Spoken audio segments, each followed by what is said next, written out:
Okay, நம்ம எந்த சாப்டர்ல இருக்கோம்? 8 ப்ரொஃபஸர். 8. ஓகே.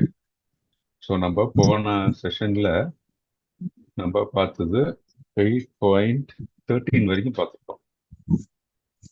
ஓகே, 8.13 வரைக்கும் பார்த்துருக்கோம். ஸோ யாராச்சும் ரீகேப் பண்ண முடியுமா அதை? சில பாயிண்ட், என்ன பாயிண்ட் உங்களுக்கு மனசுல வருதோ சில பாயிண்ட் சொல்ல முடியுமா? என்ன பாஸ் பண்ணிட்டு போன செஷன்ல?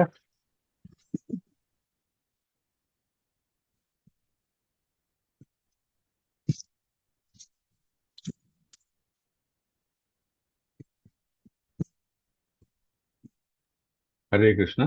இந்த சாப்டர்ல ஆக்சுவலா அர்ஜுன் வந்து கேள்வி கேட்கிறார். ம். பகவான் அது பதில் அளிக்கிறார்.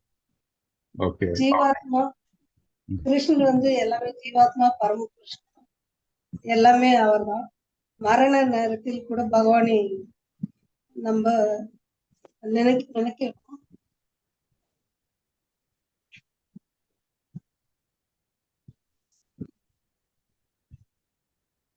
ஓகே, இப்போ வேற யாராச்சும் ஆட் பண்றீங்க, ஆட் பண்ண விரும்புறீங்களா? மற்ற சொன்னது இது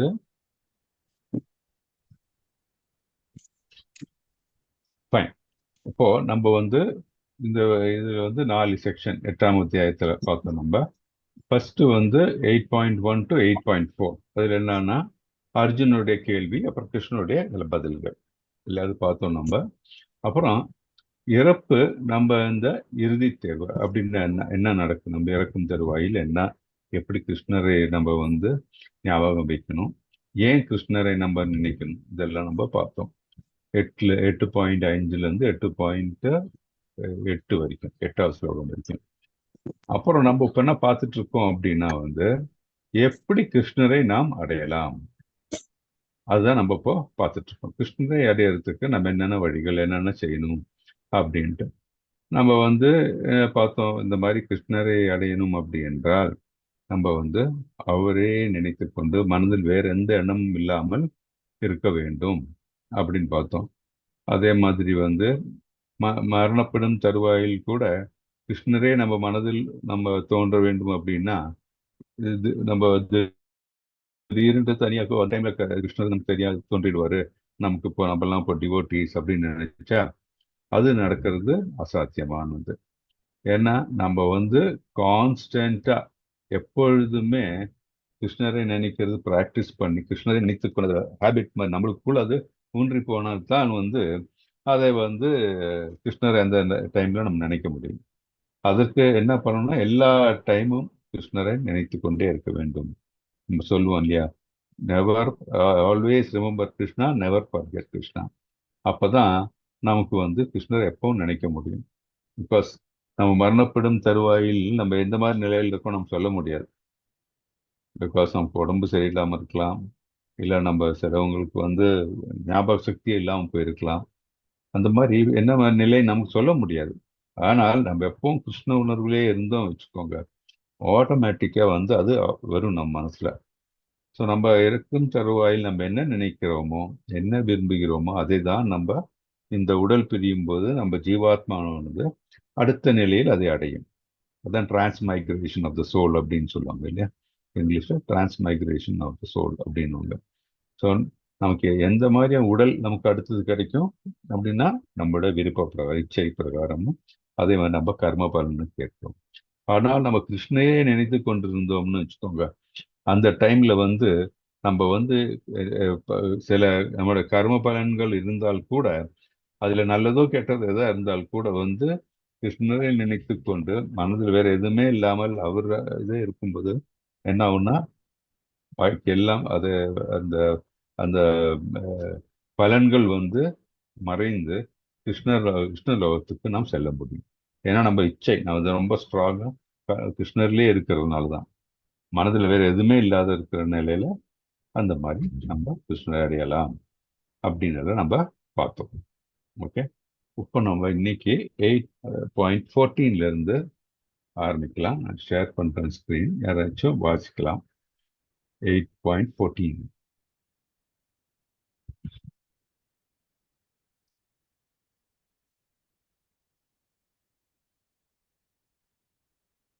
யார் வாசிக்கிறீங்க?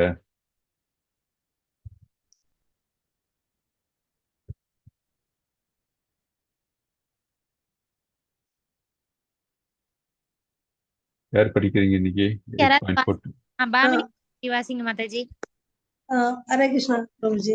ஹரே கிருஷ்ணா. அனன்யசேதः சததம் யோ மாம் ஸ்மிருதி நித்யஸ்ய தஸ்யாஹம் சூலம் பார்த்த நித்யயுக்தஸ்ய யோகிரனः.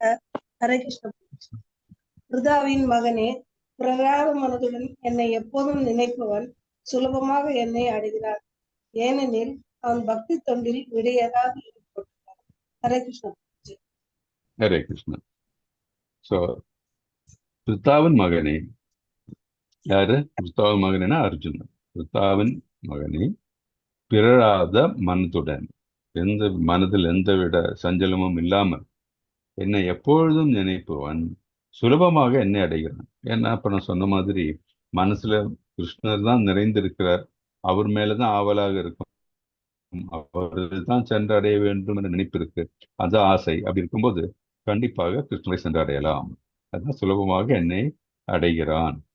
ஏனெனில் அவன் பக்தி தொண்டில் இடையறாது ஈடுபட்டுள்ளான். ஸோ அதனால என்ன காரணம்னா, அவன் கிருஷ்ணன் நினைவிலே இருக்கான். அவனுடைய மனது, அவனுடைய செயல்கள் எல்லாம் பக்தி தொண்டில் தான் உள்ளது. அப்படி பக்தி தொண்டில் இருக்கிறதுனால அவங்க கிருஷ்ணரை சென்றடைகிறார்கள். ஸோ நம்ம கிருஷ்ணரை சென்றடைய வேண்டும் என்றால் நம்ம என்ன செய்ய வேண்டும்? நம்மளுடைய மனதில் வேற எந்த நினைப்பும் இருக்கக்கூடாது. கிருஷ்ணர் மட்டும்தான் நம்ம மனதில் நினைத்து கொண்டிருக்கணும். அது மட்டுமல்லாமல் நம்ம பக்தி தொண்டில் எப்பொழுதும் ஈடுபட்டே இருக்க வேண்டும் அப்படின்ட்டு நம்ம இந்த ஸ்லோகத்துல இருந்து பார்க்கிறோம். ஸோ என்னன்னா, இந்த இதில் சொன்ன மாதிரி எவன் நம்மளுடைய எளிதான மார்க்கம், நம்ம கிருஷ்ணரை அடையக்கூடியது என்னன்னா பக்தி யோகம் இல்லையா? நம்ம பல வகையான யோகங்களை பார்த்தோம். இது எல்லாத்தை விட எல்லாத்திலும் சிறந்தது பக்தி தொண்டு, பக்தி யோகம். அதே மாதிரி சுலபமானதும் பக்தி யோகம் தான். ஏன்னா வேற எந்த விதமான செய்கைகளும் ஈடுபட வேண்டிய அவசியம் இல்லை. முழுமையாக கிருஷ்ணரே மனதில் நினைத்து கொண்டு கிருஷ்ணருக்காக நம்ம செய்யக்கூடிய செயல்கள் எல்லாம் அவருக்கு வேண்டி, கிருஷ்ணரை திருப்திப்படுத்தக்கூடிய செயல்களை மட்டும் நம்ம செய்யும் பொழுது என்ன ஆகுதுன்னா கிருஷ்ணரை நாம் அடையலாம். அது பக்தி தொண்டாகிறது இல்லையா? அதனால்தான் சொல்றாங்க, பிறராத மனதுடன் என்னை எப்பொழுதும் நினைப்பவன். அதுதான் அனன்ய பக்தின்னு சொல்லுவாங்க இல்ல, வேற எந்த மனதில் இல்லாம ஃபுல் கான்சென்ட்ரேஷனோட எப்பொழுதும் கிருஷ்ணரை மட்டுமே நினைத்து கொண்டிருக்கிற நிலை அனன்ய சேதா. வேறு ஆசைகள் எதுவுமே இல்லாமல் பக்தி தொண்டில் இடையறாது ஈடுபட்டு ரெண்டு முக்கிய வார்த்தைகள், எப்பொழுதும் சததம் மற்றும் இடையறாது நித்திய. சததம் அப்படின்னா எப்பொழுதும், மற்றும் இடையறாது அப்படின்னா நித்திய, விதவுட் எனி இன்டரப்ஷன் ஆல்வேஸ் அப்படின்னு சொல்லுவாங்க இங்கிலீஷ்ல. அதான் ரெண்டு முக்கிய வார்த்தைகள். இது நம்ம எப்போ மனதில் வைத்துக் கொண்டு கிருஷ்ணரை நினைத்துக் கொண்டால் நிச்சயமாக கிருஷ்ணர் சென்றடையலாம். அதுதான் இங்கே சொல்லிருக்காங்க. ஞான கர்மா அல்லது அஷ்டாங்க யோகிகளுக்கு சுய லாபத்திற்கான ஆசைகள் இருக்கிறது. ஏன்னா ஞானம் இருக்கிறவங்க பிலாசபர்ஸா இருந்தாலும் சரி, ஞான யோகத்தில் இருந்தாலும் சரி, இல்லை கர்ம யோகத்தில் இருக்கிறவங்க, இல்லை அஷ்டாங்க யோகத்தில் இருக்கிறவங்க என்னன்னா அவர்களுக்கு ஏதோ ஒரு லாபத்தை எண்ணிக்கொண்டுதான் செய்கிறார்கள். கர்ம யோகிகள் என்ன, ஏதாவது ஒரு மனதிற்கு அவருடைய இலக்கு கிருஷ்ணர் கிடையாது. அவங்க ஏதோ ஒன்று அடையணும், நிறைய நம்ம தர்ம அர்த்த காம மோட்சம் சொல்றோம் இல்லையா, ஏதாவது ஒன்று அடையணும் அப்படின்னு அவங்க மனசுல இருக்கும். அதே மாதிரி இந்த அஷ்டாங்க யோகிகளும் அதே மாதிரி தான். அவர்களுக்கு சித்தி பெற வேண்டும், இந்த மாதிரி ஏதாச்சும் மனதினை அடக்கி அந்த மாதிரி செய்வாங்க. ஆனால் அது பார்க்கும்போது சுயலாபங்களுக்கான ஆசைகள் இருக்கும். ஆனால் ஒரு தூய பக்தன் மனதில் வேற எந்த நினைப்பும் இருக்காது கிருஷ்ணரை தவிர. தூய பக்தருக்கு பரமபுருஷ பகவானை திருப்தி செய்வதை தவிர வேறு ஆசைகள் எதுவுமே இல்லை. அத்தகைய பக்தியுடையவன் என்ன செய்யறான்? பகவானை எளிதில் அடைகிறான். ஸோ இதுல இருந்து நமக்கு தெரிகிறது, மற்ற எந்த யோக பயிற்சியை காட்டிலும் பக்தி யோகத்தில் ஒருவன் நிலைத்திருந்தால் கண்டிப்பாக கிருஷ்ணரை சென்று அடையலாம் அப்படின்ட்டு நம்ம இந்த ஸ்லோகத்தில் பார்க்கணும். ஒரு தூய பக்தரால், ஏன் அப்படின்னா ஒரு தூய பக்தரால் ஒரு கணமும் பகவானை மறக்க முடியாது. He always remembers Krishna. He doesn't forget Krishna. அது போலவே பகவானாலும் தன் தூய பக்தரை ஒரு கணமும் மறக்க முடியாது. நம்ம வந்து முன்னாடி இதுல பார்த்திருந்தோம் இல்லையா, தட் இஸ் 7th சாப்டர்ல பார்த்திருந்தோம். யாரு வந்து கடவுளுக்கு ரொம்ப பிரியமானவர், தட் இஸ் அவரை ஒரு பக்தி தொண்டில் ஈடுபட்டு கிருஷ்ணரே நினைப்பவரை, கிருஷ்ணருடைய பக்தர்கள் வந்து கிருஷ்ணருக்கு பிரியமானவர்கள்னு நம்ம பார்த்திருக்கோம். ஸோ அதுதான் சொல்றாங்க இங்க. அது போலவே பகவானாலும் தன் தூய பக்தரை ஒரு கணமும் மறக்க முடியாது அப்படின்ட்டு. ஓகே, ஸோ நம்ம என்ன செய்யணும்? கிருஷ்ணரே எப்பொழுதும் நினைக்க வேண்டும், அவர் மறக்கவே கூடாது அப்படின்ட்டு நமக்கு தெரியுது. பக்தி தொண்டில் எப்பொழுதும் வீட்டிருக்க வேண்டும் அப்படின்ட்டு நம்ம பார்க்கணும். ஹரே கிருஷ்ணா. இப்போ இந்த ஸ்லோகம் யார் படிக்கிறீங்க? 8.15. யாராச்சும் படிங்க சீக்கிரமா. இன்னைக்கு 9 o'clock வரைக்கும் தான் நமக்கு நான் நான் ஹரே கிருஷ்ண மாதாஜி. படிங்க மா- மாதாஜி. பிரபுஜி அடுத்தது படிங்க. மாதாஜி இப்போ படிக்கட்டும். பிரபுஜி செல்லகுமார் பிரபுஜி படிங்க மாதாஜி. மாம் உபேத்தே புனர்ஜன்ம துக்காலயம் அசாஸ்வதம் நாப்னுவந்தி மகாத்மானஹ சம்சித்திம் பாமம் கதாஹ. பக்தியில் யோகிகளான மகாத்மாக்கள் என்னை அடைந்த பிறகு முற்றிலும் துன்பம் நிறைந்த இந்த தற்காலிகமான உலகிற்கு திரும்பி வருவதே இல்லை, ஏனெனில் அவர்கள் உயர் பக்குவத்தை அடைந்து விட்டனர். ஹரே கிருஷ்ணா பிரபுஜி. ஹரே கிருஷ்ணா. தேங்க்யூ.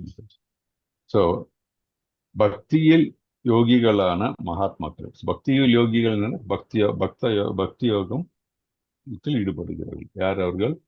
தூய பக்தர்கள் இல்லையா? ஸோ தூய பக்தர்களாக இருப்பவர்கள், அவர்கள் நம்ம என்னன்னு அழைக்கிறோம்? மகாத்மாக்கள்.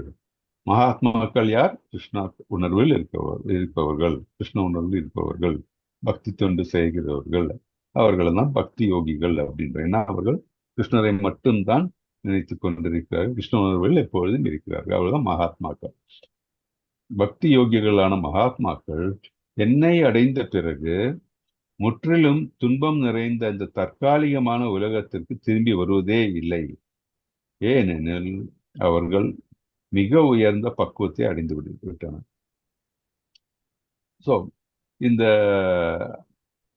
மகாத்மாக்கள் என்ன, கிருஷ்ணர் தான் மனதில் நிறைந்திருக்கும் பொழுது என்ன, அவர் எங்கு சென்று அடைவார்கள்? கிருஷ்ணரை சென்றடைவார்கள் இல்லை? அவர்கள் வந்து கிருஷ்ணலோகத்துக்கு சென்றடைவார்கள். ஸோ கிருஷ்ணலோகத்துக்கு சென்ற பிறகு அந்த ஆத்மாக்கள் மீண்டும் வீழ்ச்சி அடைவதே இல்லை. ஸோ அதற்கு முன்னால் தான் அந்த இச்சை இருக்கு அந்த ஜீவாத்மாக்களுக்கோ, கிருஷ்ணரை மாதிரி அந்த ஒப்புலன்சஸ் எல்லாம் பார்த்து அது எப்படி இருக்குன்னு ஒன்று அனுபவிச்சு பார்க்கணும் அப்படின்னு மனசுல அந்த எண்ணம் தோன்றும் பொழுதுதான் கிருஷ்ணரும் அதை சாங்ஷன் பண்ணி அவங்க அந்த மாதிரி இருக்கிற ஜீவாத்மாக்கள் இந்த பிரபஞ்சத்தில் தோன்றுகின்றனர். ஸோ அவர்களுடைய இச்சைக்கேற்ப ஒரு உடல் கிடைக்கிறது. ஸோ அந்த உடல்ல அவர்கள் எண்ணியதை அந்த அடையறதுக்கு கிருஷ்ண வழிவகுக்கின்றார். ஸோ இந்த பல கோடி, இந்த 84 லட்சம் ஸ்பீசிஸ் இருக்கு இல்லையா, வகையான உயிர்வாழிகள் இருக்கு இல்லையா, பல அந்த 84 லட்சம் வகை இந்த உயிர்வாழிகள், இது எல்லாமே நம்ம இந்த பிளானட்ல மட்டும் இல்லை, எல்லா பிளானட்லையும் சேர்த்து இந்த 84 லட்சம் உயிர்வாழிகள் சொல்றோம். ஸோ அந்த 84 லட்சம் நம்ம இந்த ஒரு ஜீவாத்மா ஒரு மனித உடலை எடுக்கிறதுக்கு எவ்வளவு வருஷம் ஆகும் நம்ம சொல்ல முடியாது. ஏன்னால் அந்த எவல்யூஷன்ல வந்து கடைசியில மனித உருவினை அவர்களுக்கு கிடைக்கும் போது, அடையும் பொழுது அவர்களுக்கு கிருஷ்ணரை புரிந்து கொள்ள வேண்டும். அவர்கள் அந்த பிறப்பினை கிருஷ்ணரை சென்றடையத்துக்கு அதை உபயோகிக்க வேண்டும். அதை விட்டு அவர்கள், ஏனென்றால் நம்ம அந்த மனித பிறப்பில் மட்டும்தான் இந்த பகவானின் நிலையை பற்றி புரிந்து கொள்ள முடியும். நமக்கு இருக்கிற இந்த 6வது அறிவு, பகுத்தறிவுன்னு சொல்றாங்க இல்லையா, இது எந்த அனிமல்ஸுக்கும் கிடையாது, எந்த விலங்குகளுக்கும் கிடையாது. அதே மாதிரி இப்போ இந்த லோகத்தில் மற்ற இடத்துல இருக்கிறவங்க அங்க அவர்கள் அந்த சுகபோகங்களை அனுபவிக்கிறதுக்கு அந்தந்த கிரகங்கள்ல இருக்காங்கலாம். ஆனால் இந்த பூர்லோகத்துல தான் வந்து இந்த மனித உடல் கிடைக்கும் பொழுதுதான் நமக்கு இந்த கிருஷ்ண உணர்வில் பக்தி தொண்டெல்லாம் செய்ய முடியும். ஸோ நம்ம மனதில் பக்தி தொண்டு நமக்கு தோன்றி அதே மாதிரி கிருஷ்ணரை நாம் எண்ணும் பொழுது கிருஷ்ணலோகத்துக்கு நாம் செல்ல முடியும். அப்பொழுதுதான் நம்ம இந்த பிறப்பிறப்பு என்பதிலிருந்து விடுபட முடியும். ஏனால் இந்த உலகம், இந்த பிரபஞ்சமானது என்ன? துக்கம், துக்காலயம். இங்க வந்து என்ன சொல்றாங்க? அது துக்காலயத்துக்கு என்ன என்ன நல்ல வேர்டு இது. எப்போ நீ கேட்பீங்க அது என்னது? துக்காலயம் இல்லையா? இந்த பிரபஞ்சமானது துக்கம். போன இதுல பார்த்தோம் நம்ம இந்த இதுல ஸ்லோகத்துல இது வந்து துக்காலயம் அசாஸ்வதம். இந்த ஸ்லோகம் சாரி, துக்காலயம் அசாஸ்வதம் பார்த்தோம் நம்ம. எப்படின்னா துக்காலயம் ஒன்று அண்ட் அசாஸ்வதம் சொல்லும்போது இட் இஸ் நாட் எட்டர்னல். நமக்கு வந்து எட்டர்னல் சிச்சுவேஷன் வரணும்னா, நித்தியமான ஒரு நிலை வரணும்னா எங்கே போகணும்? நம்ம வந்து கிருஷ்ண லோகத்துக்கு சென்றால்தான் நமக்கு வந்து அந்த நித்திய ஆனந்தத்தை உணர முடியும், அனுபவிக்க முடியும். ஏனால் இந்த பிரபஞ்சத்தில் நம்ம எது செய்தாலும் அதற்கு பிரயத்தனம் செய்ய வேண்டும். பிரயத்தனம் செய்யும் பொழுது அது கண்டிப்பாக நமக்கு துக்கங்கள் வரும். ஏனென்றால் நமக்கு கிடைக்கக்கூடிய இந்த சில சிறிய சந்தோஷங்கள் கூட அது நிலையானது கிடையாது. அதற்கெல்லாம் ஒரு டைம் லிமிட் உண்டு. அதற்கு தோற்றம் உண்டு, மறைவு உண்டு. இதற்கு அப்பாற்பட்டு நாம் வந்து நித்தியமாக ஆனந்தத்தை நாம் அனுபவிக்க வேண்டும் என்றால் கிருஷ்ணலோகத்துக்கு தான் செல்ல வேண்டும். அதை தான் வந்து மகாத்மாக்கள், அது இந்த பக்தி தொண்டில் உள்ளவர்கள் அதனை அவர்கள் விரும்புவார்கள். ஸோ அந்த மாதிரி பக்தி தொண்டில் ஈடுபட்டு கிருஷ்ணலோகத்துக்கு சென்று விட்டால் மீண்டும் நாம் இந்த தற்காலிகமாக துக்கம் தருகின்ற இந்த, ஏனால் கடவுளுடன் நாம் செல்லும் போது மீண்டும் நம்ம வந்து கிருஷ்ணரையே நம் மனதில் நிரம்பி நாம் கிருஷ்ணருடன் அந்த ஏதாவது ஒரு ரசம் விரும்பிய நம்முடைய நிலைக்கு ஏற்புள்ள இந்த ரசத்தில் கிருஷ்ணருடன் நாம் உறவு கொண்டிருப்போம். ஸோ அதனால் நாம் திரும்பி வர வேண்டிய அவசியமும் கிடையாது, வரவும் மாட்டார்கள். அது நமக்கு இதிலிருந்து தெரிகிறது. ஏனால் அவர்கள் மிக உயர்ந்த பக்குவத்தை அடைகின்றனர். ஏன்னா அந்த நிலை அவங்க இந்த பூமியில வந்து எப்படி அவங்க வந்து அனுபவித்து விட்டார். அதுக்கப்புறம் வந்து இப்போ மீண்டும் அதிலிருந்து முக்தி பெற்று அவர்கள் கிருஷ்ணலோகம் செல்லும் போது அவர்கள் அந்த உயர்ந்த பக்குவ நிலையை அடைந்ததுனால மீண்டும் இந்த தற்காலிகமான இந்த பிரபஞ்சத்துக்கு வரதுக்கு அவங்க விரும்ப மாட்டார்கள். அது நம்ம இதிலிருந்து புரிஞ்சுக்கலாம் நம்ம. ஸோ அதனால நம்ம என்ன செய்யணும்? வி ஷுட் யூஸ் திஸ், இந்த மனித பிறவியை வந்து நம்ம ப்ராப்பராக யூட்டிலைஸ் பண்ணணும். நேரடியாக கிருஷ்ணரிடம் செல்றதுக்கு என்ன அந்த நிலை என்ன? மிகவும் உயர்ந்த பக்குவமான நிலைகள். மிக உயர்ந்த வைகுண்ட லோகங்களுக்கு சென்றால் அங்கிருந்து வீழ்ச்சி அவர்களுக்கு ஏற்படுவதில்லை.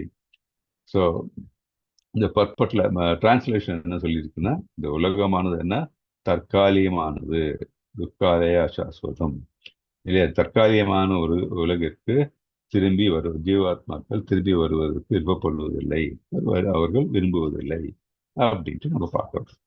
கிருஷ்ண உணர்வு என்றால் என்ன? ஏற்கனவே ஆன்மீக உலகில் கிருஷ்ணரிடம் வாழ்வதாகும். நமக்கு தெரியும், நம்ம எல்லாருடைய மனதிற்குள்ளும் இப்போ கிருஷ்ணரை வந்து கிருஷ்ணரை வழிபடாதவர்களுக்கு கூட நம்ம எல்லா ஹியூமன் பீயிங்ஸ் இருக்கிற ஒரு இது என்ன ஸ்டேட் என்ன அப்படின்னா கிருஷ்ண உணர்வு உண்டு. எல்லாருக்குமே கிருஷ்ண உணர்வு உண்டு. ஆனால் அது மேனிஃபெஸ்ட் ஆகிறது தான் வந்து ஒவ்வொருத்தருக்கும் ஒவ்வொரு நிலையில அது வெளிப்படுறதுக்கு வந்து எல்லாத்துக்கும் ஒரே மாதிரி வர்றதில்லை. அதற்கு நமக்கு தேவை ஒரு பக்தருடைய அந்த மர்சி தேவை. நம்மளை யாராச்சும் ஒருத்தர் வந்து இந்த பக்தியில் ஈடுபடுத்த வேண்டும். அது வந்து அதுதான் நம்ம வந்து வி ஷுட் பி தேங்க்ஃபுல். நமக்கு வந்து இந்த ஐஸ்கான்ல சரி நம்மளை இந்த பக்தியில் ஈடுபடுறதுக்கு நம்ம யாராச்சும் ஒருத்தர் வந்து உதவியா இருப்பாங்க. அந்த உதவி பண்ணவங்களுக்கு வந்து எப்பவும் கடமைப்பட்டிருக்கணும். ஸோ அந்த கிருஷ்ண உணர்வு நமக்கு வர்றது நம்ம உள்ளில் இருக்கிற அந்த கிருஷ்ண உணர்வினை, டார்மெண்ட் உணர்வினை வந்து அதை வெளிக்கொண்டு வர செய்த இந்த ஜீவாத்மாக்கள், அந்த உன்னத ஆத்மாக்கள் நம்ம வந்து எப்பவும் ஒரு அவர்கள் நன்றி கடன் பட்டிருக்கிறோம் நம்ம எல்லாரும். ஸோ அந்த ஆன்மீகத்தில் நம்ம இப்போ வந்ததுனால கிருஷ்ணருடன் அவருடைய உலகத்தில் வாழ்வதுதான் வந்து நித்தியமானது, ஆனந்தமானது நமக்கு புரிகிறது. எனவே நம்ம வந்து ஆன்மீக உலகத்தில் கிருஷ்ணன் வாழ்வதுதான் வந்து பெர்மனன்ட். அப்பொழுதுதான் நமக்கு அந்த ஆனந்தம் நித்தியமாக இருக்கும். இந்த சரீரத்தை விடுவதற்காக அதனால் காத்திருக்கிறோம்.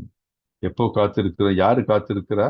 ஒன்லி பக்தியில் இருப்பவர்களுக்கு தான் அந்த காத்திருப்பு இருக்குது. எப்படி கிருஷ்ண உணர்விலிருந்து பக்தி தொண்டு செய்து கிருஷ்ணரை நினைத்து கொண்டு அவர்களுக்கு அந்த வழி தெரியும். ஏன்னால் நம்ம இப்போ பிரபுபாதர் சரி, நம்ம இது நம்மளுடைய சாஸ்திரங்களும் நமக்கு கூறியிருக்கிறது. நம்ம அதை பயிலும்போது நம்ம மனதுக்கு இதெல்லாம் தெரிகிறது. ஸோ பக்தி தொண்டில் ஈடுபடும் போது நம்ம இதெல்லாம் இந்த வழிகளை எல்லாம் நம்ம கையாளுகிறோம். இதெல்லாம் தெரியாதவங்களுக்கு என்ன? அவர்களுடைய இந்த மனித பிறவியினை அவர்கள் வீணாக்கி விடுகிறார்கள். ஸோ அதை வீணாக்கணுமா இல்லை நம்ம வந்து அதை உபயோகப்படுத்தணுமான்னு சொல்றது நம்ம ஒவ்வொரு ஜீவாத்மாவும் கையில் தான் உள்ளது அப்படின்ட்டு நம்ம புரிஞ்சுக்கிறோம். ஸோ 8.8-16 யார் வாசிக்கிறீங்க? குமார் பிரபுஜி வாசிங்க பிரபுஜி. சரி, சங்கரன் பிரபுஜி, சுரேஷ்குமார் பிரபுஜி யாராவது லைன்ல இருக்கீங்கன்னா நீங்க வாசிச்சிருங்க. எஸ் பிரபுஜி. அப்ரஹ்ம புவனாலோகா புனராவர்த்தினோர்ஜுன மாமுபேத்யது கௌந்தேய புனர்ஜன்மன வித்யதே. ஜட உலகின் மிக உயர்ந்த லோகத்திலிருந்து மிகவும் தாழ்ந்த லோகம் வரை அனைத்தும் பிறப்பும் இறப்பும் மாறி மாறி நடைபெறும் துன்பம் நிறைந்த இடங்களே. ஆனால் குந்தியின் மகனே, என்னுடைய இடத்தை அடைபவன் என்றும் மறுபிறவி எடுப்பதில்லை. ஹரே கிருஷ்ணா பிரபுஜி. ஹரே கிருஷ்ணா பிரபு, தேங்க்யூ. ஸோ ஜட உலகின் மிக உயர்ந்த லோகத்திலிருந்து மிகவும் தாழ்ந்த லோகம் வரை அனைத்தும் பிறப்பும் இறப்பும் மாறி மாறி நடைபெறும் துன்பம் நிறைந்த இடங்களே. இவையெல்லாம் துன்பம் நிறைந்த இடங்கள் தான். ஆனால் குந்தியின் மகனே, என்னுடைய இடத்தை அடைபவன் என்றும் மறுபிறவி எடுப்பதில்லை. நம்ம பார்த்தோம் இல்லையா? ஸோ அந்த ஜட உலகத்துல மிக உயர்ந்த லோகம் எது? பிரம்ம லோகம். அதே மிக தாழ்ந்த லோகம் என்ன? பாதாளம் இல்லையா? அந்த பிராணஸ். இந்த கிரகங்கள் எங்க இருந்தாலும் சரி, அதுக்கு ஒரு முடிவு உண்டு, அதுக்கு ஒரு ஆரம்பம் கண்டிப்பா உண்டு, முடிவும் உண்டு. அங்கே நடக்கக்கூடிய நமக்கு கிடைக்கக்கூடிய சந்தோஷங்களானாலும் சரி, துக்கமான எல்லாத்துக்கும் வந்து ஒரு முடிவும் உண்டு, தோற்றமும் உண்டு, முடிவும் உண்டு. ஸோ இந்த பிரபஞ்சத்தில் நாம் தோன்றிவிட்டாலே இது வந்து துக்காலயா சாஸ்வதம். பார்த்தோம் நம்ம போன ஸ்லோகத்துல. எல்லாம் துக்கம் நிறைந்தது தான் எல்லா இடத்துலையும், அண்ட் எல்லாம் டெம்பரரி தான்.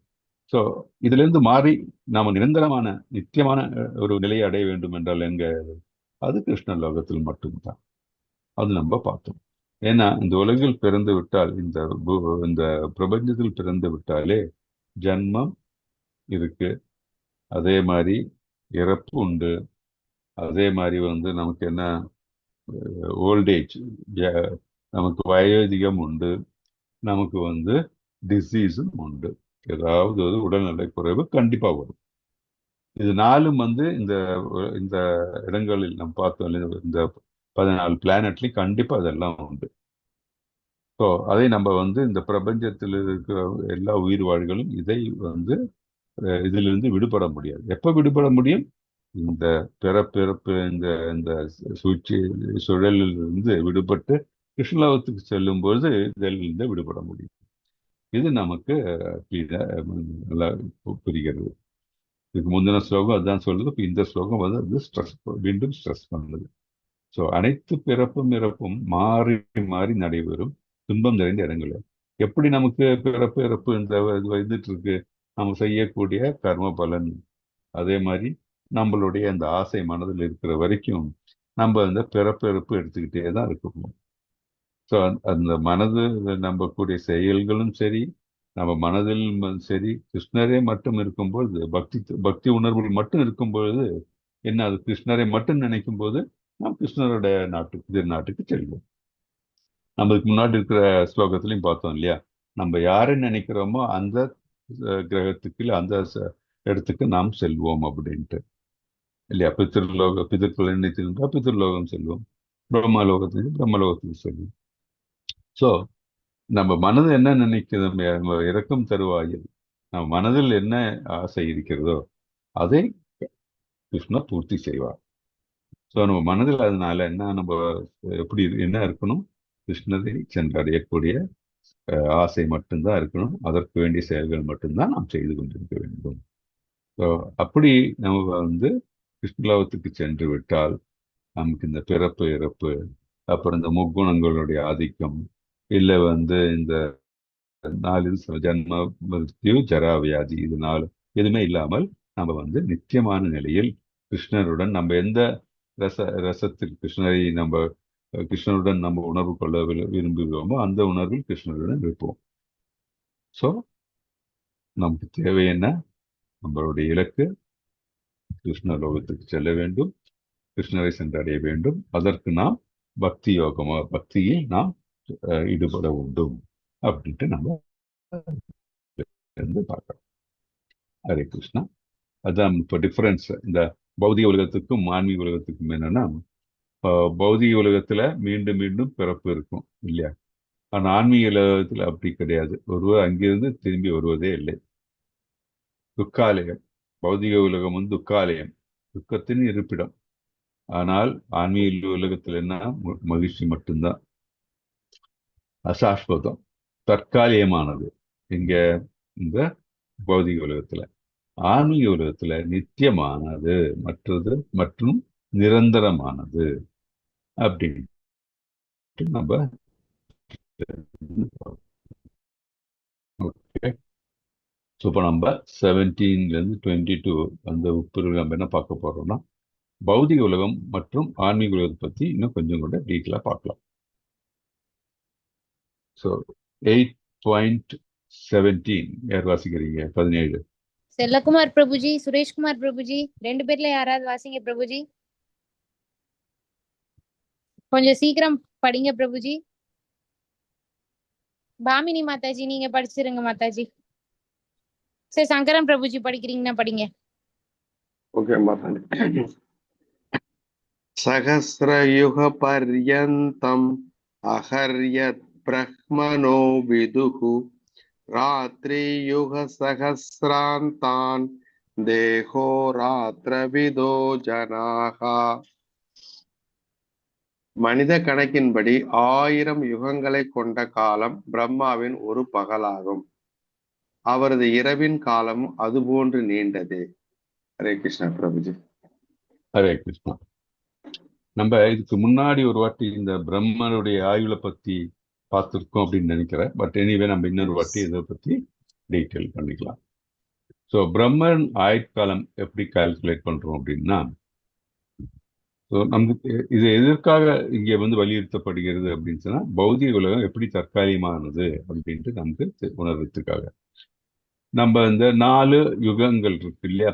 சத்தியயுகம், திரேத்த யுகம், துவாபர யுகம், கலியுகம். இது எல்லாம் பார்த்தீங்கன்னா சத்தியுகத்துல 17,28,000 வருடங்கள் உண்டு, மனித வருடங்கள்.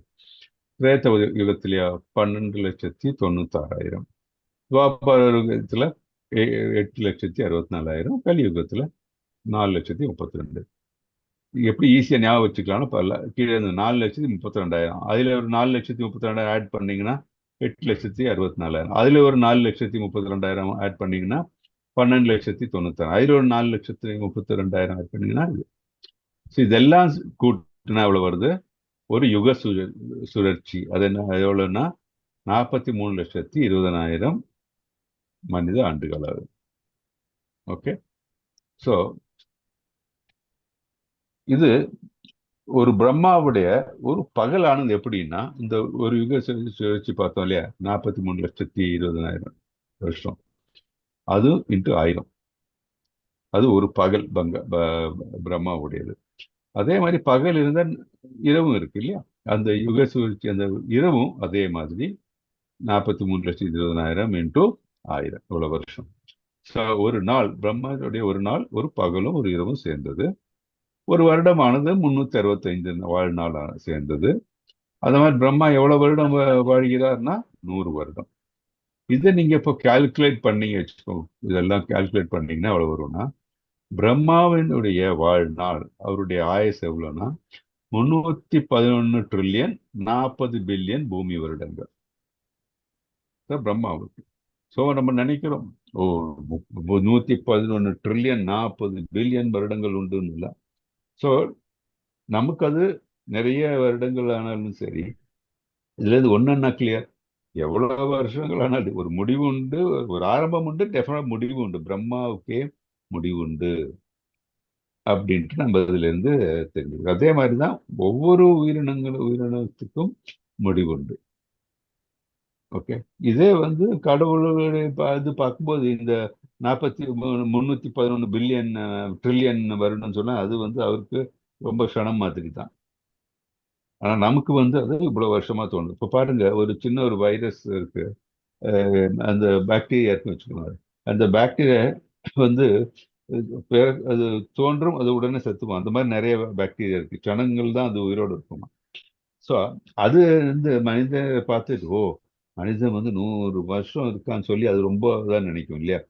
நமக்கு அதே மாதிரி தான், நம்ம இந்த 311 ட்ரில்லியன் 40 பில்லியன் நமக்கு ஒரு ஜாஸ்தியா தோணுது. ஆனால் இது கடவுளுடைய இது பார்க்கும்போது அது சின்ன க்ஷணம் தான் அதெல்லாம். ஸோ இது நம்ம மனதில் கிளியரா புரிஞ்சுக்கணும் நம்ம. ஸோ பிரம்மருக்கே ஒரு தோற்றம் உண்டு, ஒரு முடிவு உண்டு. அதே மாதிரி தான் என்ன ஆகுது, நம்ம ஒவ்வொரு ஜீவாத்மாக்களும் என்ன ஆகுது, பிரம்மா இருக்கும்போது தான் நம்ம தோன்றுகிறோம் இல்லையா. பிரம்மா நம்ம அதுக்கு முன்னாடி எப்படி இருக்கோம், எல்லாம் ஜீவாத்மாக்களா இருக்கும்.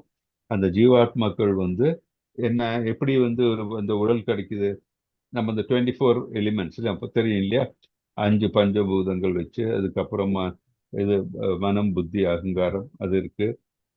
அப்புறம் ஞானேந்திரியங்கள் கர்மேந்திரியங்கள் இதெல்லாம் சேர்ந்து, அப்புறம் இந்த குணங்கள் இதெல்லாம் 24 எலிமெண்ட்ஸ் இதெல்லாம் சேர்ந்தா இந்த உடம்பு நமக்கு ஒரு உயிர் வாழி தோன்றுகிறது.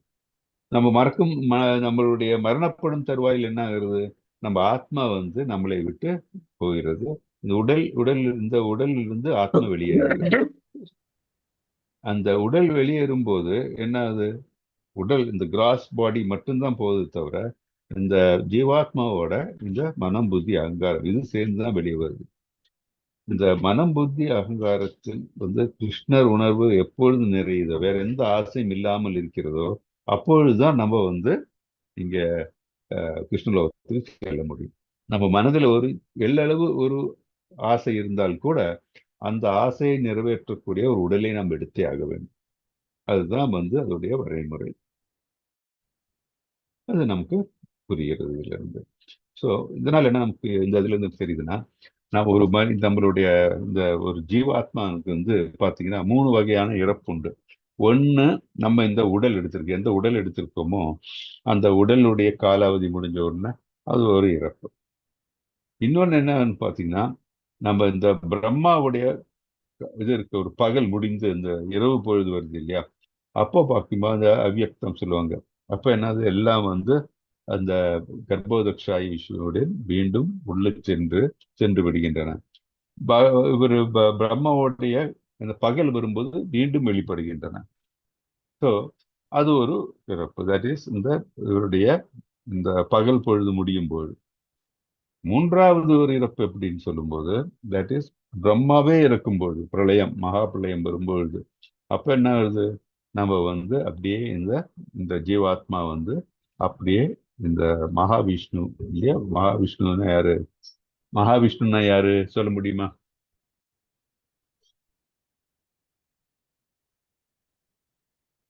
மூணு விஷ்ணு இருக்காங்க இல்லையா, யாரெல்லாம் ஃபர்ஸ்ட் அது சொல்லுங்க, யார் இந்த 3 விஷ்ணு? ஈரோதகசாய் விஷ்ணு, கர்ப்போதகசாய் விஷ்ணு, அப்புறம் கர்ப்போதக்ஷாய் விஷ்ணு. ஓகே, காரணோதக்ஷாய் விஷ்ணு, கர்ப்போதக்ஷாய் விஷ்ணு, அப்புறம் இது க்ஷீரோதக்ஷாய் விஷ்ணு. 3 விஷ்ணுக்கள் இருக்காங்க. ஓகே, இதுல யாருன்னு மகாவிஷ்ணு?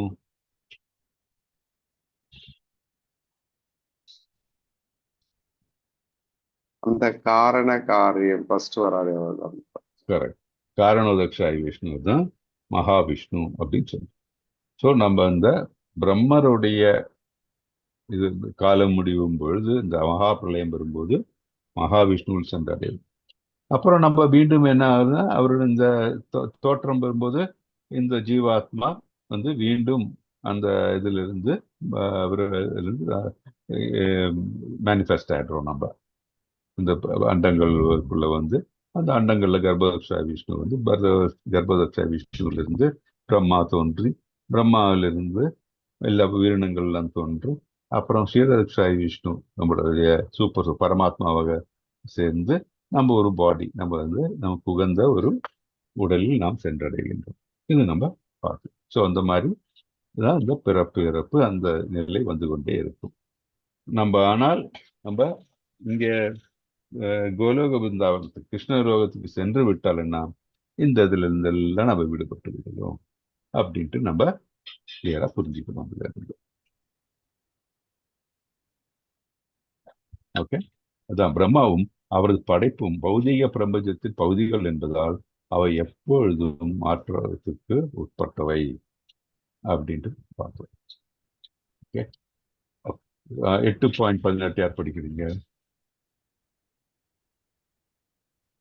8.18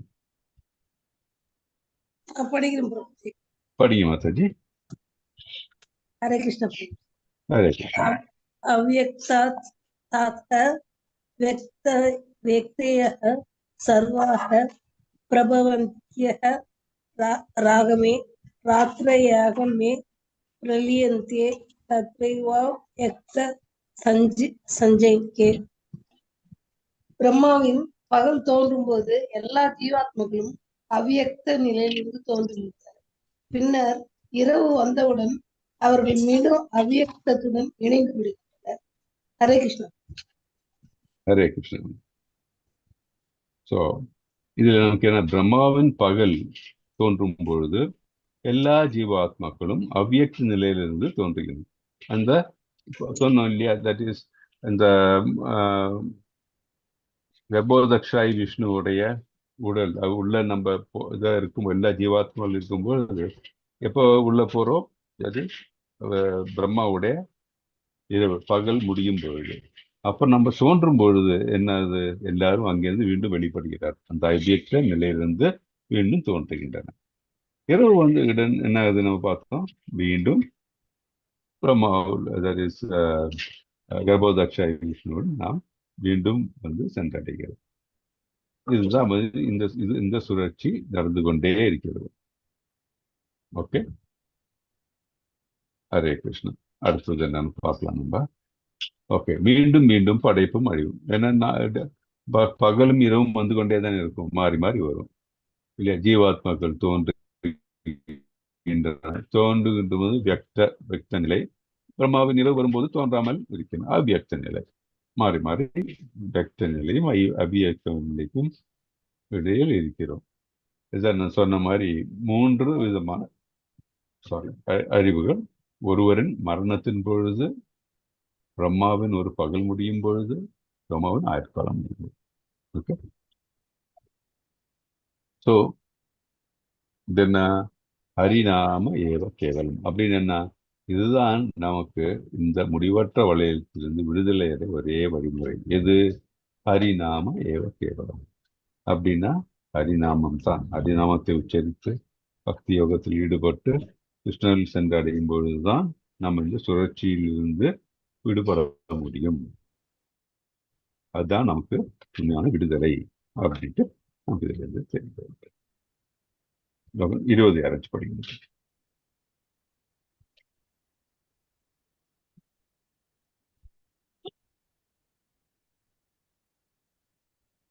ஹரே கிருஷ்ணா, படிக்கிறீங்களா?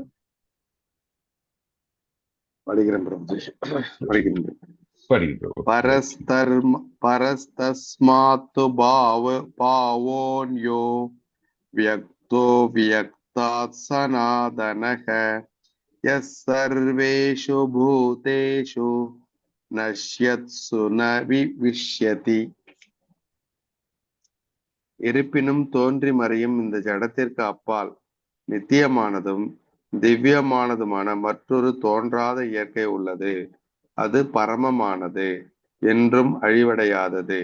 இவ்வுலகத்திலுள்ள அனைத்தும் அழிவடையும் போதும் அப்பகுதி அழிவதில்லை. ஹரே கிருஷ்ணா பிரபுஜி. ஹரே கிருஷ்ணன். இருப்பினும் தோன்றி மறையும் இந்த ஜடத்திற்கு அப்பால் நித்தியமானதாகவும் திவ்யமானதுமாக மற்றொரு தோன்றாத இயற்கை உள்ளது. அது பரமமானது, என்றும் அழிவடையாதது. இவ்வுலகில் உள்ள அனைத்தும் அழிவடையும் போதும் அப்பகுதி அழிவதில்லை. இப்ப நம்ம இது சொல்றோம் இல்லையா, பிரம்மாவுடைய அந்த ஒரு பகல் முடியும் பொழுது இந்த டாப் 4 பிளானட்ஸ் மட்டும், கிரகங்கள் மட்டும் அப்படியே இருக்கும், மற்றதெல்லாம் அழிவடைந்தது. ஓகே, மற்ற டாப் இப்போ பிரம்மலோகம் அதெல்லாம் இருக்கும், பாக்கி கீழே இருக்கிற அந்த that is the top 4 planets இல்லாமல் பாக்கி இருக்கிற கிரகங்கள் எல்லாம் வந்து அழிந்துவிடும். அப்புறம் வந்து மீண்டும் அந்த இதுல இந்த அபியக்த நிலை வரும்பொழுது மீண்டும் தோன்றி அது இதாகும். ஸோ அதுதான் வந்து இந்த பிரம்மருடைய பகல் பொழுது முடியும் பொழுது நடக்கிறது. அப்புறம் ரெண்டாவது இந்த மகா பிரளயம், தட் இஸ் பிரம்மருடைய காலம் முடியும் போது அந்த பிரளயம், மகா பிரளயம் வரும்போது என்ன ஆகுதுன்னா கம்ப்ளீட்டா எல்லாம் பிரபஞ்சம் எல்லாமே அழிந்து விடும். அப்புறம் காரணோதக்ஷாயி விஷ்ணுவோட இந்த மகாவிஷ்ணுவோட வந்து லயித்து விடுவோம், நம்ம சென்று விடுவோம் நம்ம. ஸோ அந்த மாதிரி இருக்கிற நிலை இருக்கு இல்லையா, அதுல இருந்து நமக்கு என்ன தெரிகிறது, இந்த இந்த பிரபஞ்சத்தில் எந்த கிரகத்தில் இருந்தாலும் அந்த கிரகத்துக்கு முடிவுண்டு, எல்லாத்துக்கும் ஒரு காலாவதி, ஒரு டைம் ஃபேக்டர் உண்டு.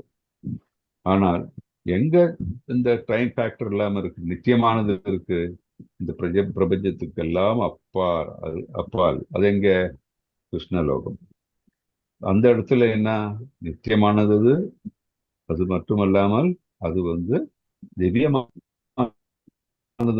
கூட. அங்க சொல்லுவாங்க இல்லையா, என்ன கல்பத்துரு இருக்குங்க, அதே மாதிரி அப்படின்னா மரங்கள் இல்லையா, எல்லாம் நினைக்கும், நம்ம என்ன நினைக்கிறோமோ அது நமக்கு கிடைக்கும்.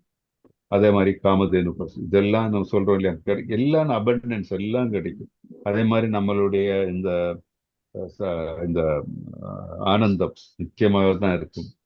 ஸோ நம்ம இந்த 5 ரசம் இருக்கு, இந்த 5 ரசத்துல எந்த ரசத்துல நம்ம கிருஷ்ணரை நம்ம கண்டு கிருஷ்ணருடன் நம்ம கிருஷ்ண உணர்வில் இருக்க வேண்டும், அந்த உணர்வுல நம்ம இருப்போம். ஸோ எப்பவும் பொழுது அங்க வந்து இந்த ஜெய்வாத்மாக்களுக்கு எல்லாம் நித்திய ஆனந்தம் தான். ஸோ அந்த மாதிரி இடம் இது கோலோகம், தட் இஸ் கிருஷ்ணலோகம். அது அழிவில்லாதது.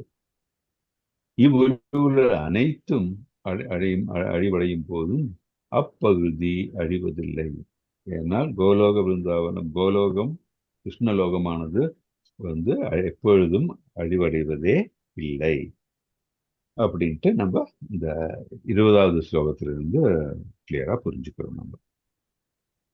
ஸோ இன்னைக்கு நம்ம இதோடு நிறுத்திக்கலாம்னு நினைக்கிறேன். ஏன்னா 8:57 மாதாஜி வர டைம் ஆயிடுச்சு. ஏதாச்சும் டவுட் ஏதாச்சும் இருக்கா, கொஸ்டின்ஸ் ஏதாச்சும்?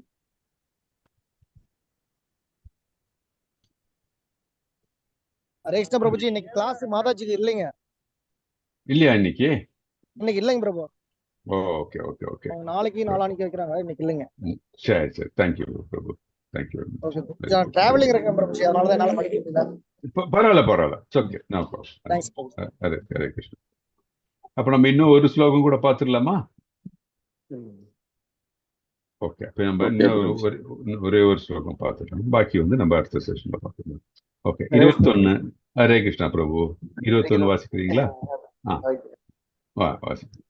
அவ்யக்தோ அக்ஷர இத்யுக்தஸ் தம் ஆஹூஹ பரமாம் கதிம் யம் பிராப்யன நிவர்த்தந்தே தத்தாம பரமம் மமஹ. எதனை தோற்றம் அற்றதாகவும் அழிவு அற்றதாகவும் வேதாந்திகள் கூறுகின்றனரோ, எது பரமகதியாக அறியப்படுகின்றதோ அந்த இடத்தை அடைந்தவன் மீண்டும் திரும்பி வருவதில்லையோ அதுவே எனது உன்னத இருப்பிடமாகும். ஹரே கிருஷ்ண பிரபு. ஹரே கிருஷ்ணா பிரபு. எதனை தோற்றமற்றதாகவும் அழிவற்றதாகவும் வேதாந்திகள் கூறுகின்றனரோ, எதை தோற்றமற்றதும் அழிவற்றது எது இல்லையா, கிருஷ்ணலோகம். எது பரமகதியாக அறியப்படுகின்றோ, தட் இஸ் அல்டிமேட் டெஸ்டினேஷன். எது பரமகதி? எது? கோலோகம், கிருஷ்ணலோகம். எந்த இடத்தை அடைந்தவன் மீண்டும் திரும்பி வருவதில்லையோ, எது அது? கிருஷ்ணலோகம் இல்லையா? அதுவே உன்னுடைய உன்னத இருப்பிடம். என்னது உன்னத இருப்பிடம்? அதுதான் எங்க? அங்கதான் கிருஷ்ணன் வீற்றிருக்கின்றார். அதுதான் அவருடைய லோகம், கிருஷ்ணலோகம். அது ஸோ நிரந்தரமான, எப்பொழுதும் எல்லா உயிரினங்களுடையும் கதி, பரமகதி ஆக இருக்கிற, எல்லா எந்த அழிவும் இல்லாத ஒரு இடம் எதுன்னா அதுதான் கிருஷ்ணலோகம் அப்படின்ட்டு நமக்கு இதுன்னு தெரியும். இந்த பர்பட் இன்னும் வாசிக்கலாம், ரொம்ப இன்ட்ரெஸ்டிங் பர்பட் இது. தமிழ்ல இருந்தா யார் வாசிக்கிறீங்க? இல்லாட்டி நான் ஷேர் பண்றேன், அதுக்குள்ள யாராச்சும் புக் இருந்தா வாசிங்களேன். யாருக்கிட்ட இருக்கு? என்கிட்ட இருக்குது புக். அது வாசிங்க ப்ரோ, அது நான் ஷேர் பண்றேன், நீங்க வாசிங்க. நல்ல பர்பட். ஓகே பிரபுஜி. முழுமுதற் கடவுள் ஸ்ரீ கிருஷ்ணரின் உன்னத இருப்பிடம், எல்லா விருப்பங்களையும் பூர்த்தி செய்யக்கூடிய இடமாக சிந்தாமணி தாம பிரம்ம சம்ஹிதையில் வர்ணிக்கப்பட்டுள்ளது. கோலோக விருந்தாவனம் என்று அறியப்படும் கிருஷ்ணரின் இந்த பரம இருப்பிடம் சிந்தாமணி கற்களால் செய்யப்பட்ட மாளிகைகளை உடையது. விரும்பும் உணவினை வழங்கும் கற்பக மரங்களும் அளவின்றி பால் சுரக்கும் சுரபி பசுக்களும் அங்கு உள்ளன. அந்த உன்னத இருப்பிடத்தில் பல்லாயிரக்கணக்கான லட்சுமிகளினால் பகவான் சேவை செய்யப்படுகிறார். கோவிந்தன் என்று அழைக்கப்படும் ஆதி புருஷரான அவரே எல்லா காரணங்களுக்கும் காரணமாவார். பகவான் புல்லாங்குழலை ஊதும் பழக்கமுடையவர். வேணும் கவனந்தம். அவரது திவ்யமான ரூபம் அனைத்து உலகையும் கவரக்கூடியதாகும். அவரது கண்கள் தாமரை இதழ்களை போன்றவை. அவரது மேனி நிறம் மேகத்தின் நிறத்தை போன்றது. அவரது உடல் அழகு கோடிக்கணக்கான மன்மதர்களை மிஞ்சுவதாக அமைகிறது. அவர் மஞ்சள் நிற உடையுடுத்தி கழுத்தில் மாலை அணிந்து தலையில் மயில் தோகையை அணிந்துள்ளார். ஆன்மீக உலகின் தலை சிறந்த உலகமும் தனது சொந்த இருப்பிடமுமான கோலோக விருந்தாவனத்தை பற்றிய ஒரு சிறு குறிப்பினை மட்டுமே பகவான் கீதையில் கொடுத்துள்ளார். விரிவான விளக்கங்கள் பிரம்ம சம்ஹிதையில் கொடுக்கப்பட்டுள்ளன. வேத இலக்கியங்கள் கட உபனிஷத் 1.3.11 முழுமுதற் கடவுளின் இருப்பிடத்தை விட உயர்ந்தது வேறு எதுவும் இல்லை என்றும் அதுவே பரமகதி என்றும் கூறுகின்றன. புருஷான் ந பரம் கிஞ்சித் சா காஷ்ட பரமாகதிகி. அதனை அடைந்தவன் ஒருபோதும் ஜட உலகத்திற்கு திரும்பி வருவதில்லை. கிருஷ்ணரும் அவரது உன்னத இருப்பிடமும் வேறுபட்டவை அல்ல, ஏனெனில் அவை ஒரே குணத்தை உடையவை. ஆன்மீக வானிலுள்ள இந்த உன்னதமான கோலோக விருந்தாவனத்தின் மாதிரி ஒன்று பூ உலகில் டில்லிக்கு 90 மைல் தென்கிழக்கே அமைந்துள்ளது. கிருஷ்ணர் இவ்வுலகில் அவதரித்த போது இந்தியாவில் உள்ள மதுரா மாவட்டத்தில் 84 சதுர மைல் நிலப்பரப்பினை கொண்ட விருந்தாவனம் எனும் இந்த இடத்தில்தான் தனது லீலைகளை செய்தார். ஹரே கிருஷ்ணா பிரபுஜி. ஹரே கிருஷ்ணா. தேங்க்யூ பிரபு. ஸோ இதில் இந்த வர்ணிக்கிறாங்க, அப்படியே ஒரு நிமிஷம் அப்படியே நீங்க அதை அப்படியே மனதில் நினைச்சு பாருங்களேன் எப்படி இருக்குன்ட்டு. அவர் நினைச்சு பார்த்தீங்கன்னா நமக்கு வர்ணனை ரொம்ப நல்லா வர்ணிக்கிறாங்க இல்லையா? அது இங்க போச்சது.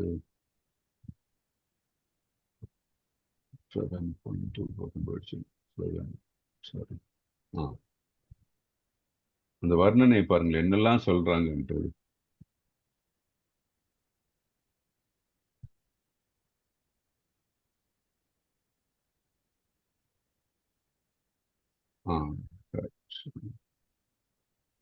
முழுமுதற் கடவுள் ஸ்ரீ கிருஷ்ணரின் உன்னத இருப்பிடம் எல்லா விருப்பங்களையும் பூர்த்தி செய்யக்கூடிய இடமாக இருக்கும்.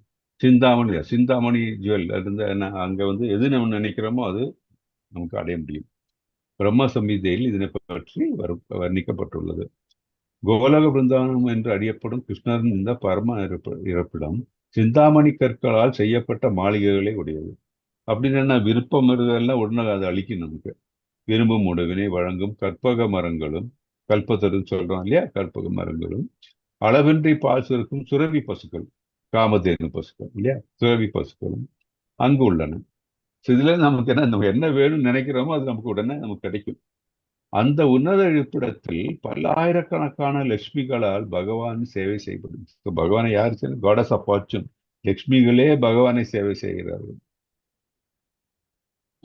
லட்சுமிகளால் பகவான் சேவை செய்யப்படுகிறார். கோவிந்தன் என அழைக்கப்படும் ஆதி புருஷரான அவரே எல்லா காரணங்களுக்கும் காரணமாவார். பகவான் புல்லாங்குழல் ஊதும் பழக்கமுடையவர். வேணு கவந்தம்.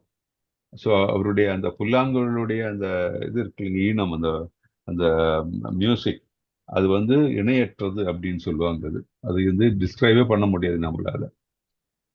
அதே மாதிரி அவர் அப்படியே நினைச்சு பாருங்களேன், நம்ம அங்கே கோலோகத்தில் இருக்கோம், அவர் கிருஷ்ணர் இருக்காரு அப்படின்னா ஒரு நினைச்சு பாருங்க எப்படி இருக்குன்ட்டு. ஸோ அதுலேருந்தே நமக்கு அதை உணரலாம், நமக்கு அந்த இடம் எப்படி இருக்கும் அப்படின்ட்டு. அந்த திவ்ய ரூபம், பகவான் புல்லாங்குழல் ஊதும் பழக்கமுடையவர். அவரது திவ்ய ரூபம் அனைத்து உலகையும் கவரக்கூடியதாகும். அவர் கவரக்கூடியது, ஆல் அட்ராக்டிவ் சொல்லுவோம் இல்லையா.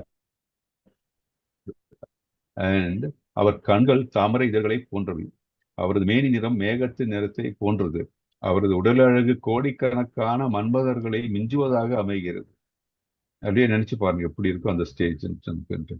அவர் மஞ்சள் நிற உடை உடுத்தி கழுத்தில் மாலை அணிந்து தலையில் மயில் தொகையை அணிந்துள்ளார். ஆன்மீக உலகில் தலை சிறந்த உலகமும் தனது சொந்த இருப்பிடமுமான கோலோக விருந்தாவனத்தை பற்றிய ஒரு சிறு குறிப்பினை மட்டுமே பகவான் கீதையில் கொடுத்திருக்கிறார். இது ஒரு சிறு குறிப்பு தான், அதே இவ்வளவு நல்லா அப்படி வர்ணிக்கிறாங்க. ஸோ அது நம்ம பார்த்தா எப்படி இருக்கும் அந்த இடம் இல்லையா. அந்த இடம் தான் நம்மளுடைய நிரந்தரமான இடம். இப்போ நம்ம எல்லாம் டெம்பரரியா வந்திருக்கோம். ஆனா நமக்கு இங்க கிடைக்கிறது தான் சுகம்னு நினைச்சு நம்ம அது பின்னாடி இந்த வெறும்னு இருக்கிற அந்த புலன் இன்பத்துக்கு வேண்டி ஓடிட்டு இருக்கோம் நம்ம. ஆனா உண்மையான சுகம் என்ன நம்ம புரிஞ்சுக்காம எல்லாம் மறந்துட்டு இருக்கோம் நம்ம. அதுதான் சொல்றாங்க. விரிவான விளக்கங்களை பிரம்ம சம்ஹிதையில் கொடுக்கப்பட்டிருக்கின்றன. வேத இலக்கியங்கள் கட உபனிஷத் 1.3.11 முழுமுதற் கடவுள் இருப்பிடத்தை விட உயர்ந்தது வேறு எதுவும் இல்லை என்றும் அதுவே பரமகதி என்றும் கூறுகின்றன அப்படின்னு சொல்றாங்க. ஸோ கோலோகம், கிருஷ்ணலோகம் தான் பரமகதி. அதை விட சுப்பீரியர் இதுவுமே எங்கேயும் கிடையாது அப்படின்ட்டு நமக்கு தெரியும். கிருஷ்ணரும் அவருடைய இருப்பிடமும் வேறுபட்டவை அல்ல. கிருஷ்ணரும் அவருடைய இடங்கள் வசிக்கும் இடம் வேறுபட்டது கிடையாது. அது திவ்யமானதுதான் அப்படின்றாங்க. ஒரே குணத்தை உடையவை. ஆன்மீக வானில் உள்ள இந்த உன்னதமான கோலோக பிருந்தாவனத்தின் மாதிரி பூ உலகில் டெல்லிக்கு 90 மைல் பிருந்தாவனம் சொல்றாங்க. ஸோ இதனாலதான் நம்ம இந்தியாவில் நிறைய புண்ணிய ஸ்தலங்கள் இருக்கிறது. அதை நம்ம எப்படி வச்சுட்டு இருக்கோம், அதை எப்படி நம்ம மெயின்டைன் பண்றோம், அது நம்ம பார்க்கணும். ஆனா அதனாலதான் சொல்லுவாங்க, பிரபுபாதர்கிட்ட எல்லாம் பேசும்போது சொல்லுவாங்க, இப்போ இந்தியா ஏன் இவ்வளவு இருக்குன்னா அந்த கல்ச்சரலி பெட்டரா இருக்கு அப்படின்னு சொன்னா இந்தியாவில் அவ்வளவு புண்ணிய தலங்கள் எல்லாம் இருக்கு அப்படின்ட்டு. ஆனா நமக்கு அதோடைய உன்னதமான ஸ்தானத்தை நமக்கு புரிய மாட்டேங்குது நமக்கு. ஸோ இதெல்லாம் நம்ம தெரிஞ்சுக்கணும். ஸோ இந்த பாருங்க, இந்த வர்ணிக்கும் போதே நமக்கு எவ்வளவுதான் நமக்கு தெரியுது பாருங்க, எவ்வளவு நல்லா நமக்கு ஃபீலிங் இருக்கு. இப்போ நேரில் அந்த இடத்துக்கு போனா இப்படி இருக்கும். ஸோ இது நம்ம மனசு. அதனாலதான் இந்த பர்பட்டை வாசிக்கணும்னு நினைச்சேன் நான் அப்படின்ட்டு. ஸோ இன்னைக்கு நம்ம இந்த இதோடு நிறுத்தலாம். எனி டவுட் ஆன்சர் இருக்கா, டிஸ்கஸ் பண்ணுமா?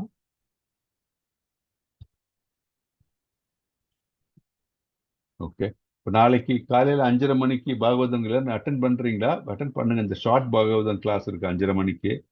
நாளைக்கு நான் கிளாஸ் எடுக்கிறேன். Oh very good. Hare Krishna, Hari போல். Very good. ஸோ இந்த 5:30 மணி கிளாஸ் ஷார்ட் பாகவதம் அட்டன் பண்ணுங்க. எல்லா டீச்சர்ஸும் ஒவ்வொரு நாளைக்கு என்னுடைய இது ஸ்லாட் நாளைக்கு நான் எடுக்கிறேன் 5:30 மணிக்கு. ஹரி போல் பிரபுஜி. ஹரி போல். தேங்க்யூ. ஓகே. ஸோ இது பண்ணுங்க. அப்புறம் இன்னொரு இது சொல்லணும்னு நினைச்சேன். இந்த சுதாமா சேவையில நிறைய பேர் இது பண்ணிருக்கீங்க, ஜாயின் பண்ணிருக்கீங்க. ஸோ எல்லாரும் இந்த டீட்டெயில் எனக்கு அனுப்புங்க. ஏன்னா சப்போஸ் ஏதாச்சும் அங்கே டெம்பிளில் விட்டு போனால் கூட நான் அதை இது பண்ண முடியும், ரிமைண்ட் பண்ண முடியும். அதே மாதிரி நீங்களும் அந்த டேட் கொடுத்துருப்பீங்க இல்லையா, பர்த்டே இல்லை வெட்டிங் டே, ஆனிவர்சரி ஆச்சும் இருக்கும். ஸோ அதுக்கு 2-3 நாள் முன்னாடியாச்சும் நீங்கள் ஒன்று ரிமைண்ட் பண்ணிட்டீங்கன்னா, எனக்கு பர்சனலாக போட்டிங்கன்னா போதும், இல்லை பதுவ மாதாஜிக்கிட்ட சொன்னாலும் போதும். நம்ம டெம்பிள் ஞாபகப்படுத்தலாம். மறக்க மாட்டாங்க, நார்மலி மறக்கவே மாட்டாங்க. இருந்தாலும் இப்போ நிறைய இதெல்லாம் இருக்கிறதுனால அதில் இது பண்ண என்ன சொல்றது, ரிமைண்ட் ஆகாமல் இருக்கக்கூடாது இல்லையா, அதனால சொல்கிறேன். ஸோ சுதாமா சேவை யாரெல்லாம் ஆட் பண்ணியிருக்கீங்களோ அவர்கள் நீங்கள் உங்கள் டீட்டெயில்ஸ் என்ன எனக்கு அனுப்பிச்சி விடுங்க. இப்போ நம்ம குரூப்பில் போட்டாலும் சரி, இல்லாட்டி எனக்கு பர்சனல் டைரெக்டாக அனுப்பிச்சாலும் சரி, இல்லை பத்மா மாதாஜிக்கு டைரெக்டாக அனுப்பிச்சாலும் சரி, அதை எடுத்துக்கிறேன். அது ஒன்று. அப்புறம் நீங்கள் ரிமைண்டும் ஒன்று பண்ணுங்க, ஒரு 3 நாள் முன்னாடி ரிமைண்ட் பண்ணாவும் நல்லாயிருக்கும். அப்புறம் அதே மாதிரி இன்னும் சுத்தமா சேவை ஆரம்பிக்காதவங்க பாருங்க, முடிஞ்சா அது ஸ்டார்ட் பண்ணுங்க. அது சொல்லலாம்னு நினைச்சேன். ஹரே கிருஷ்ணா. இப்போ க்ளோசிங் ப்ரேயர் சொல்லிடுறேன். வாஞ்சாகல்பத்தருभ्यश्च कृपा सिन्धुभ्यैव पतितानां पावनेभ्यो वैष्णवेभ्यो नमो नमः. अनंतकोटि वैष्णववृंद की जय. श्री जय प्रभुपाद की जय. जय भगवद गीता भागवत